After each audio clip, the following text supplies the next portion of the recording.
To be honest, I'm going to get plenty of criticism over my lifetime, and it's something that I don't completely ignore. A flash drive arrived at Kensington Palace this morning, left in a plain envelope on William's private desk with no return address. The files inside revealed a meticulously documented strategy Meghan has been executing for 18 months, one that targets William's children specifically. His response, delivered within 3 hours, has already set events in motion that will change the Sussex situation forever. The flash drive that exposed everything. William found the envelope when he arrived at his office at 7:53, earlier than his usual schedule but typical for a man whose responsibilities rarely allowed for leisurely mornings. The envelope was cream-colored on expensive paper stock and bore no markings except his name, written in block capitals across the front. His private secretary hadn't seen who delivered it. Security footage from the corridor showed nothing unusual. Someone with access to palace interiors had left it deliberately positioned where William couldn't miss it. He opened it carefully, the instincts of someone who'd spent a lifetime in security-conscious environments making him cautious about unexpected items. Inside was a single black unmarked flash drive and a handwritten note on matching cream paper. The note contained one sentence: "You need to know what she's been planning for your children." No signature, no explanation, just that single chilling statement. William's first call was to palace security. The flash drive would need to be scanned for malware and checked for any digital threats before being opened on any palace system.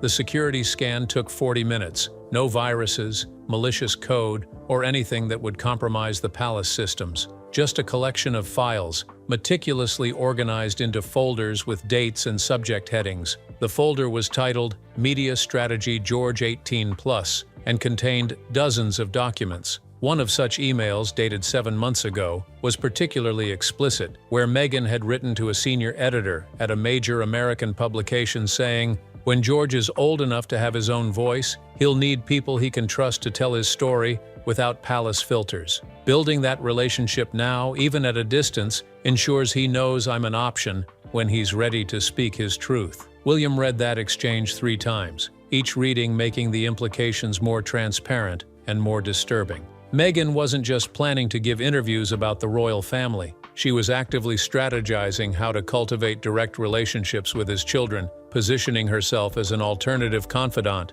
who could provide them with media platforms when they were old enough to rebel against palace constraints, potentially. The second folder was labeled Charlotte Outreach 12 to 16 and contained a different but equally calculated strategy. The third folder focused on Louis and was less developed, reflecting his younger age, but showed similar strategic thinking about future access and influence. What became clear across all 3 folders was that Meghan wasn't engaging in casual speculation about William's children.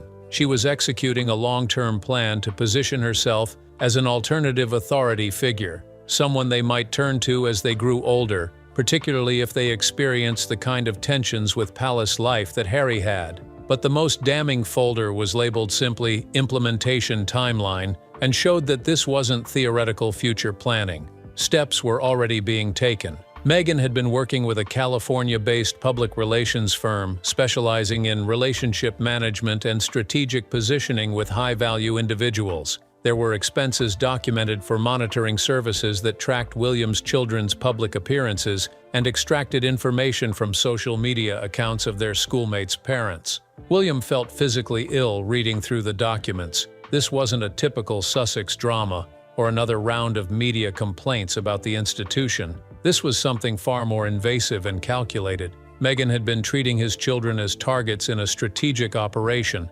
gathering intelligence on them, planning future approaches to them, and preparing to insert herself into their lives at moments when they might be most vulnerable to outside influence. William sat back from his computer, his hands shaking slightly with a rage he rarely allowed himself to feel. He had tolerated years of Sussex attacks on the institution, had endured countless media stories painting him as cold or controlling, and had watched his brother be manipulated into estrangement. But this, planning to target his children, to gather intelligence on them, to position for future exploitation of their potential vulnerabilities. This crossed a line so far beyond previous conflicts that it entered entirely different territory.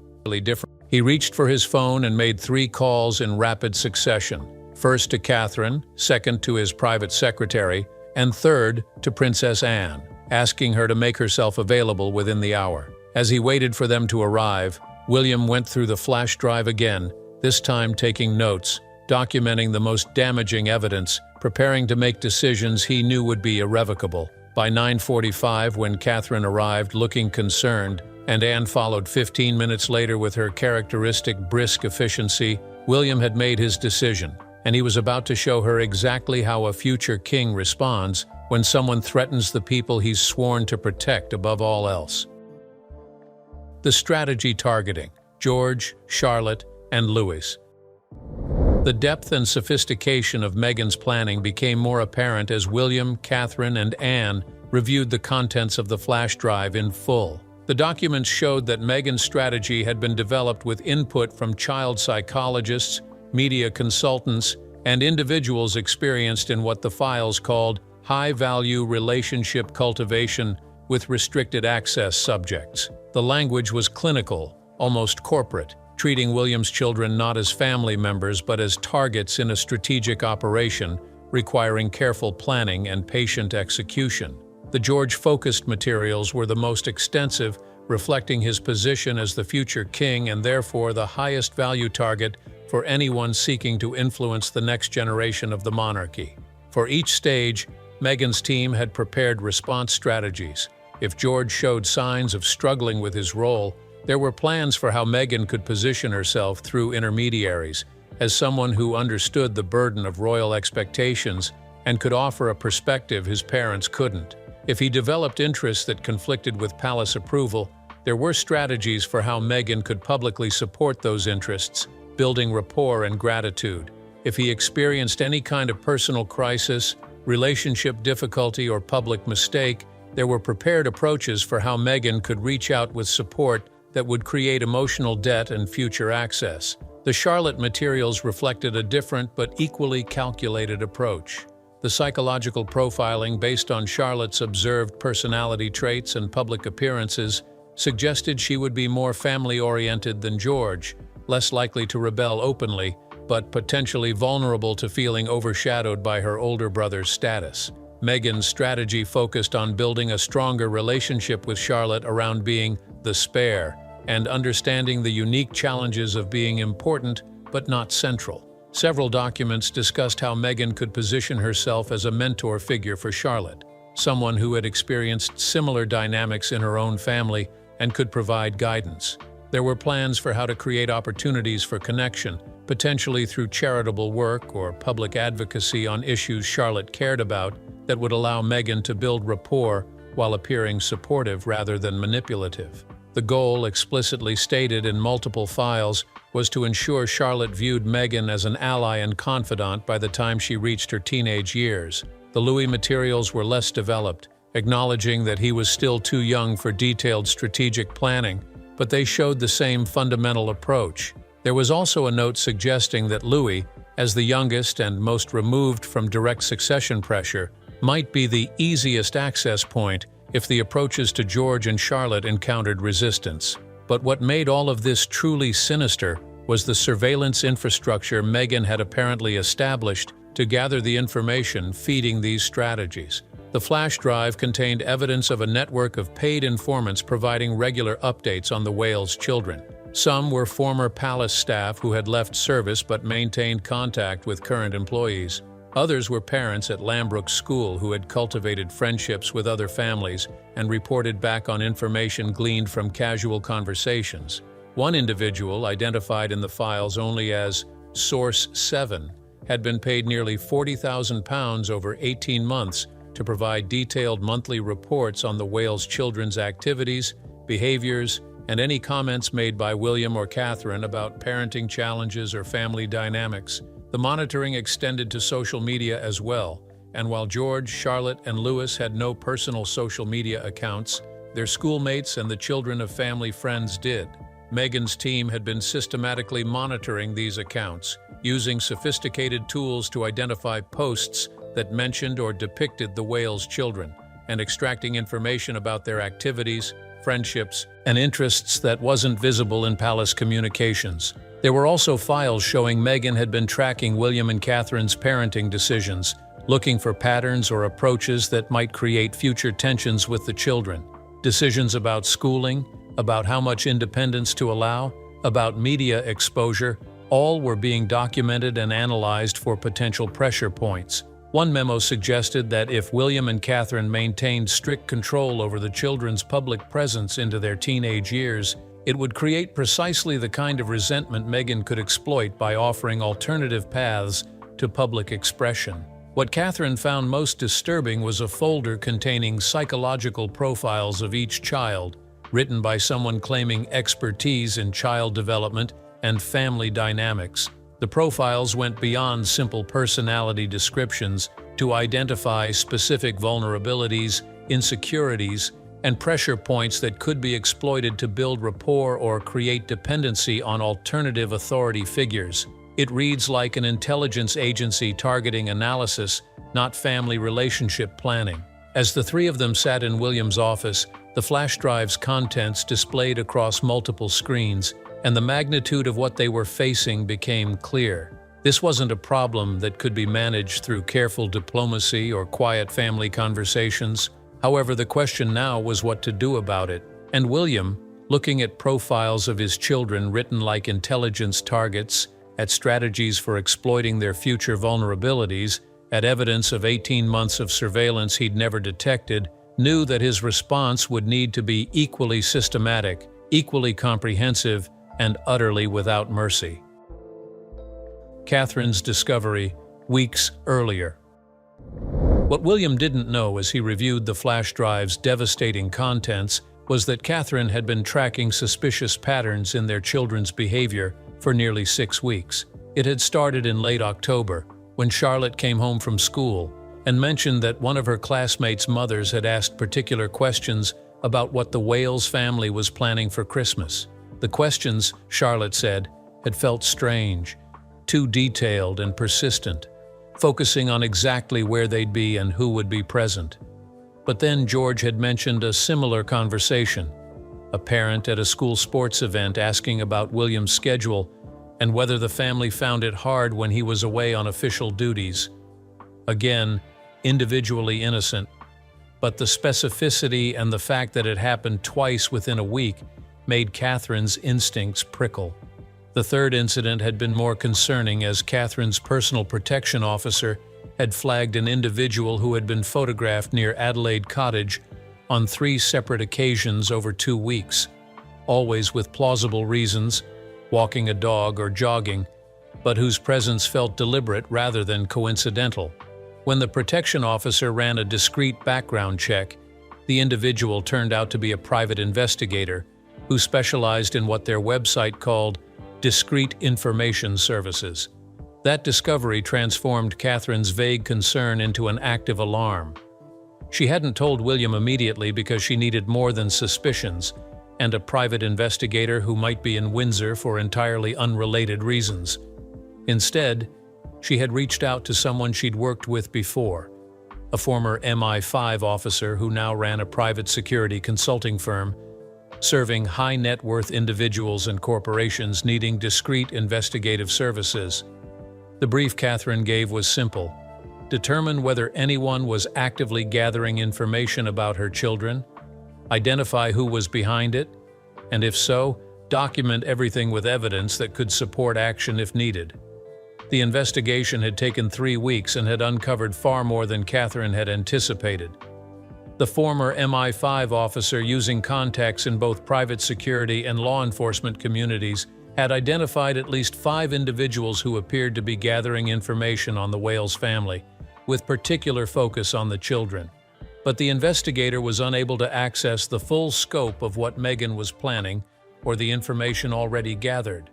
They could prove surveillance was happening and could trace it back to Meghan's team, but they couldn't document the strategic planning or the ultimate purpose beyond general intelligence gathering.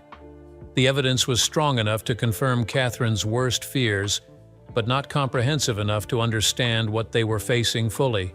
What Catherine hadn't shared with William yet, what she was still processing herself, was a conversation she'd had with her investigator 2 days ago.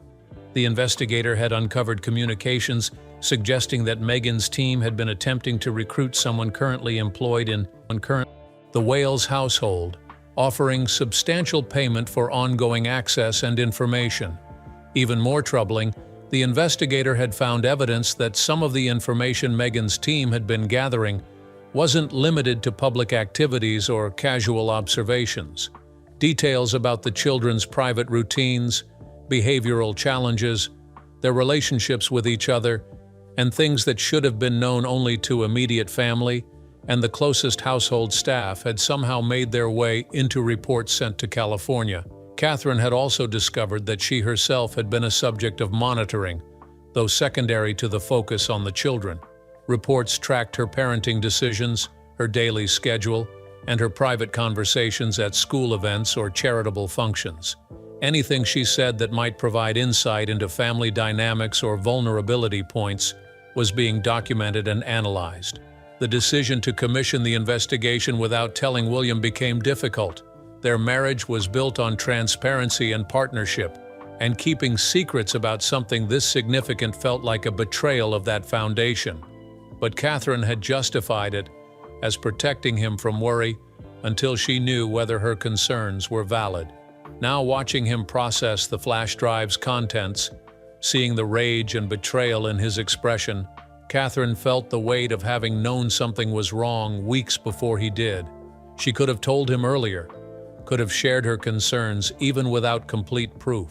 When William finally asked her directly if she had known anything about this before today, Catherine decided to tell him everything. William's first reaction was complicated, as part of him was angry that Catherine had kept this from him, even briefly. But he also understood why she'd done it, and recognized that she'd been trying to protect him while building a case strong enough to justify any action. But the revelation that Catherine had been tracking this for weeks also meant there was no time to waste. William's 3-hour war room. The next emergency meeting was convened at 10:30 in a conference room at Kensington Palace, regularly swept for surveillance devices and designed for discussions requiring absolute confidentiality. William sat at the head of the table, the flash drive's most damning documents projected on screens around the room. Catherine sat to his right and to his left. Also present were William's private secretary, the head of palace security, the Wales family's senior legal counsel, and 2 representatives from the royal household's intelligence liaison office who maintained relationships with MI5 and other security services. William opened the meeting with a directness that left no room for diplomatic language. Meghan Markle has been running an 18-month intelligence operation targeting my children. I need everyone in this room to understand that what we're dealing with isn't family drama or media strategy. Your job in the next 3 hours is to help me shut this down completely and ensure it can never restart.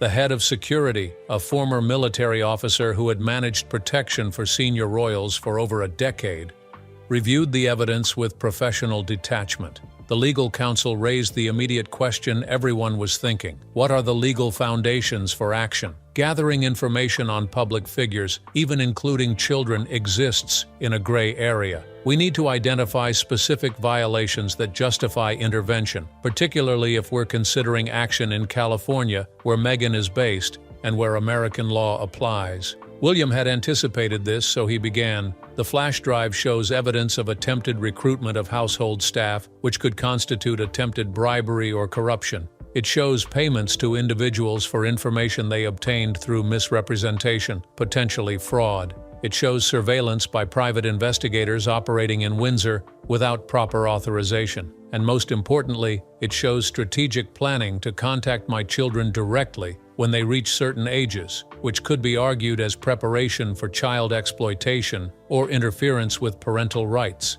I want every possible legal theory identified and weaponized, Princess Anne interjected with her characteristic sharpness. The legal questions matter, but the strategic question matters more. What is the goal here? Is it purely defensive, stopping Meghan's operation and preventing future targeting? Or is it broader, using this evidence to neutralize the Sussex threat permanently? William considered for a moment before answering. The immediate goal is protecting my children and stopping active surveillance. The broader goal is ensuring Meghan understands that targeting my family has consequences she can't survive financially, legally, or reputationally. I want her to be afraid to ever think about my children again, and I want Harry forced to choose between his wife's schemes and any remaining relationship with this family. Catherine raised a practical concern. What about the children? They need to know something is happening without being frightened or made to feel they're in danger. The private secretary addressed administrative and constitutional dimensions. His Majesty will need to be informed before any action is taken. The Prime Minister as well, if we're seeking cooperation from law enforcement or intelligence services. And we need to consider how this impacts the broader Sussex situation, particularly any ongoing discussions about Harry's status or potential reconciliation. William's response was immediate and firm. My father will be informed this afternoon. The Prime Minister this evening.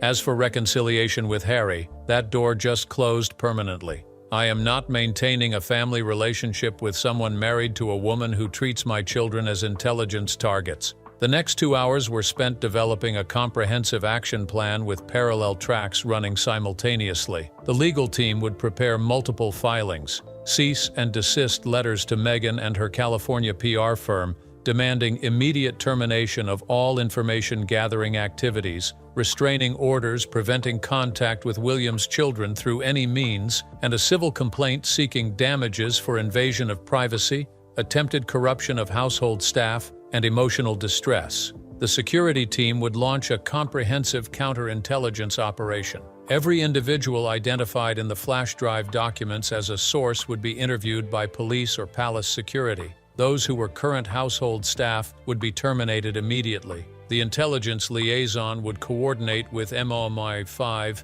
to determine if national security dimensions existed. Catherine would handle the family dimension, speaking with George, Charlotte, and Louis about what had happened in age-appropriate ways, ensuring they understood to report any unusual contact or questions from adults outside their normal circles. Anne volunteered to inform the king, offering to shield William from what would undoubtedly be an emotionally difficult conversation. Your father will struggle with this. He'll want to believe there's some explanation or misunderstanding. I can deliver the information without the complications of his relationship with you and Harry clouding his judgment. William accepted gratefully, recognizing that Anne's bluntness might be precisely what Charles needed to understand the severity of the situation. The final element of the plan involved Harry specifically. William would send a formal letter, delivered through legal channels, to ensure documentation and avoid emotional conversation. The letter would inform Harry of what had been discovered, would provide him with evidence of Meghan's operations, and would present him with a clear choice. By 1:45, the War Room had produced a comprehensive strategy that would launch within hours. Legal filings would be submitted by the end of business in California, where the time difference meant courts were still open. Security interviews would begin immediately with individuals in the UK who had been identified as sources, and the formal notification to Meghan would be delivered by 5 p.m. London time, catching her California morning and giving her minimal time to mount any coordinated response. The legal action. William launched immediately. By 3:30 that afternoon, William's legal team had finalized documents that would fundamentally alter the Sussex situation and create legal jeopardy for Meghan that she had never anticipated. The strategy was multi-pronged, designed to attack from several directions simultaneously and create pressure that would force immediate cessation of operations while establishing legal precedent for preventing future targeting. The first filing, submitted to the California Superior Court at 8:40 a.m. Pacific Time, was a civil complaint for invasion of privacy, intentional infliction of emotional distress, and conspiracy. What made the California filing particularly powerful was its public nature. In California, civil complaints become public record upon filing. Within hours of submission, the document would be available to any journalist or member of the public who searched court records. William's legal team had written the complaint, knowing it would become public, ensuring every allegation was carefully drafted to be both legally supportable and publicly devastating to Meghan's reputation. The second filing, submitted to the UK High Court at 3:45 p.m. London time, sought a comprehensive injunction preventing Meghan, her agents, and anyone acting on her behalf from gathering information about William's children, contacting them directly, or using information already collected for any purpose, including media projects. The UK filing also included applications under data protection law, arguing that information gathered about the children through improper means needed to be turned over to William's legal team and destroyed. Both filings were supported by extensive evidence from the flash drive, carefully authenticated by forensic digital analysts who had examined the materials and prepared declarations confirming the file's integrity and legitimacy. The third legal action was more aggressive and potentially more impactful, as William's lawyers had filed a formal complaint with the California State Bar against the attorneys who had been advising Meghan's operation. Simultaneously with the court filings, cease and desist letters were delivered to 17 individuals and entities identified on the flash drive as having participated in Meghan's operations. The letters, delivered by courier and email to ensure immediate receipt, demanded immediate cessation of all information-gathering activities, destruction of all information already gathered, and written confirmation of compliance within 72 hours. The letters also warned that failure to comply would result in individual legal action against each recipient for their role in the conspiracy. The California PR firm received special attention. In addition to being named in the civil complaint, the firm received a 30-page cease and desist letter detailing every aspect of their work for Meghan that William's team had documented. The firm's response, which came within 2 hours, showed how effective the legal strategy was. Their lawyer called William's legal team and requested an emergency conference call. On that call, the firm's representatives explained that they had provided general PR services to Meghan. Still, they claimed they were unaware of the specific targeting of William's children and certainly hadn't authorized surveillance or information gathering that could be illegal. William's team, which was also prepared for this response, offered a carefully structured deal. The firm would provide complete documentation of their work for Meghan, including communications showing what she requested and what they delivered. They would terminate their contract immediately and return any advance payments. That agreement provided William's team with something crucial, a witness with extensive documentation, who would be motivated to provide evidence against Meghan, to protect themselves. As evening fell on London and morning progressed in California, the legal machinery William had set in motion was already generating results. Court filings were being processed. Cease and desist letters were being received and read by increasingly panicked recipients. Criminal investigations were opening.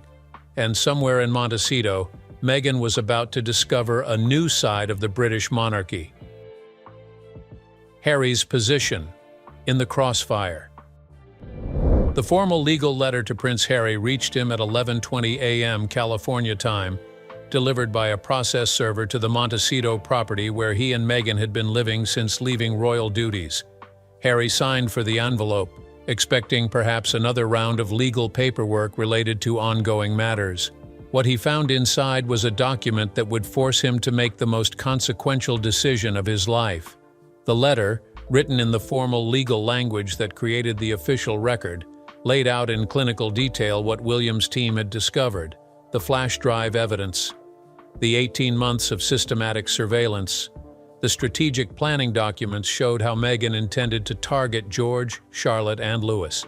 The infrastructure was created for long-term intelligence gathering and eventual exploitation. And finally, the legal actions William had launched just hours ago across multiple jurisdictions.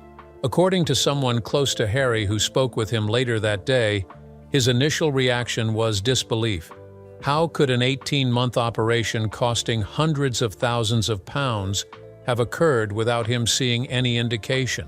But as he read through the attached exhibits, selections from the flash drive showing Meghan's own communications and planning documents, the disbelief gave way to something else: recognition. Harry had watched Meghan strategically cultivate media relationships that could be leveraged for favorable coverage. What he'd apparently never considered was that this same strategic orientation would be applied to William's children, his own nieces and nephews.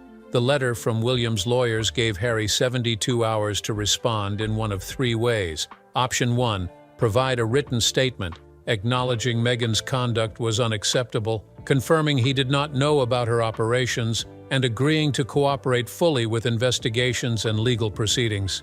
Option 2, provide evidence that he knew about Meghan's operations and attempted to stop them or report them to appropriate parties. This option would require Harry to become a witness against his wife, providing testimony and documentation showing he had tried to prevent what she was doing. It was, practically speaking, impossible unless Harry had documentation no one believed existed. Option 3, not respond or provide a response defending Meghan's conduct. This option would be treated as an acknowledgement that Harry either participated in or condoned the targeting of William's children, and would result in the permanent cessation of all family contact, legal action to recover any benefits Harry had received from the royal family, and a potential criminal investigation if evidence emerged of his direct involvement. The letter made clear that William was not interested in conversation, mediation, or family dialogue, as this was a legal ultimatum with defined options and defined timelines. Harry's response would be documented, could be used in legal proceedings, and would permanently determine his relationship with his family of origin. There was no fourth option that allowed him to remain neutral or uninvolved. Harry's position, analyzed coldly, was almost impossible. If he chose option 1, acknowledging Meghan's conduct and separating from her, he would effectively be ending his marriage or, at a minimum, creating an unbridgeable breach. Meghan would view it as betrayal, likely proceed with a divorce, and certainly ensure that Harry's relationship with his own children became complicated by litigation and animosity. If he chose option 3, refusing to condemn Meghan or remaining silent, he would lose all connection to his British family permanently. His children would grow up without relationships with their cousins, their grandfather, their uncle, and their aunt. Harry himself would be more estranged, not through mutual family dysfunction, but through a documented choice to support someone who had targeted children for exploitation. Option 2, the witness route, was theoretically available but practically impossible, unless Harry had been more aware of Meghan's operations than seemed likely. And even if he had documentation, testifying against his wife would destroy the marriage while providing no guarantee of restored family relationships.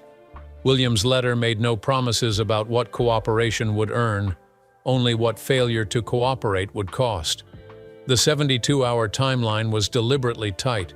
Harry couldn't use time to negotiate, try to find a middle ground, or coordinate a strategic response with Meghan's legal team. He had to make a decision quickly based on the information provided and the options presented. The pressure was intentional, designed to force an authentic choice rather than a calculated strategy.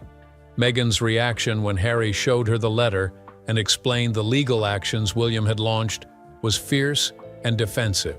She characterized the flash drive as stolen property, suggested it contained fabricated or doctored materials, and framed William's legal assault as a vindictive attack by someone who had never accepted her as family. She insisted that any information gathering had been defensive, aimed at protecting herself and Harry from palace manipulation and media attacks coordinated by William's team. But that defense encountered a fundamental problem. The flash drive contained Meghan's own communications, in her own words, describing strategies for targeting William's children and expressing intentions that couldn't be reframed as defensive or protective. Harry faced a crisis that went beyond legal jeopardy or family estrangement. He had to confront the reality that he might have married someone who could treat children, including his own nieces and nephews, as intelligence targets in a long-term commercial and personal strategy, and he had to decide whether loyalty to that marriage was worth permanent loss of every other family connection and potential legal consequences that could follow him for years. By the morning of December 6th, 48 hours into his 72-hour decision window, Harry had reportedly made contact with his own lawyer, separate from attorneys representing him and Meghan jointly. That action alone suggested he was at least considering option one. But whether he would actually provide a written response meeting William's requirements remained uncertain. What was certain was that Harry's position had become untenable. He could no longer remain in both families, couldn't maintain a connection to Windsor while staying married to someone who had declared operational war on its next generation. William's ultimatum forced him to choose, and the 72-hour clock was running. When it expired, Harry would either have submitted a response that met William's requirements, or he would have, through action or inaction, chosen to accept permanent estrangement from everyone except the wife whose strategic targeting of his family had created this impossible choice. The tragedy, for those who remembered the brothers' close relationship before marriages and institutions and distance drove them apart, was that it had come to legal ultimatums, documented betrayals, and forced choices between impossible options. But the tragedy was also clear. Harry could choose family, or he could choose Meghan. But the illusion that he could somehow maintain both, that time would heal what had been broken, that love and blood would overcome everything else, that illusion had died the moment William opened an anonymous envelope and discovered exactly what his brother's wife had been planning for his children. See you in the next video.